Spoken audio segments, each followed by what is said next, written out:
एक तोता और तोती उल्लू से झगड़ पड़े। एक तोता और तोती का गुजर एक वीराने से हुआ। वीरानी देखकर तोती ने तोते से पूछा, ये किस कदर वीरान गांव है? तो तोता बोला, लगता है यहाँ से किसी उल्लू का गुजर हुआ है। ठीक उसी लम्हे एक उल्लू भी वहां से गुजर रहा था।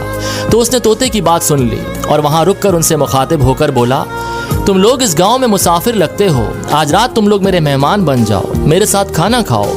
उल्लू की मोहब्बत भरी दावत से तोता और तोती इनकार न कर सके और इन्होंने उसकी दावत को कबूल कर लिया। खाना खाकर जब इन्होंने रुखसत होने की इजाजत चाही तो उल्लू ने तोती का हाथ पकड़ लिया और बोला, तुम कहाँ चल दी? तोती परेशान होकर बोली, ये कोई पूछने की बात है, मैं अपने खावन के साथ वापस जा रही हूँ। तो उल्लू हंसा और बोला, ये तुम क्या कर रही हो? तुम तो मेरी बीवी हो। इस पर तोता और तोती उल्लू पर झपट पड़े और गर्मा गर्मी शुरू हो गई। जब मामला ज्यादा बिगड़ने लगे तो उल्लू बोला, ऐसा करते हैं हम तीनों अदालत चलते हैं, जो फैसला जज सुनाएगा वो हमें कबूल होगा। उल्लू की बात सुनकर तोता और तोती मान गए और तीनों अदालत जा पहुंचे। जज ने दलाइल की रोशनी में उल्लू के हक में फैसला देकर अदालत को बर्खास्त कर दिया। तोता इस बेइंसाफी पर रोता हुआ चल दिया तो उल्लू ने आवाज दी, भाई अकेले कहाँ जाते हो, अपनी बीवी को तो साथ लेते जाओ। तोता बोला, अब क्यों मेरे जख्मों पे नमक छिड़कते हो? अब ये मेरी बीवी कहाँ है? अदालत ने तो उसे तुम्हारी बीवी करार दे दिया।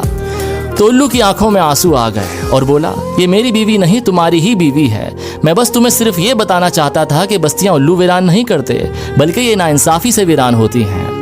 यकीनन ये बात दुरुस्त है कि जिस मुआशरे में इंसाफ खत्म हो जाता है वो मुआशरा बहुत जल्दी तबाह और बर्बाद हो जाता है।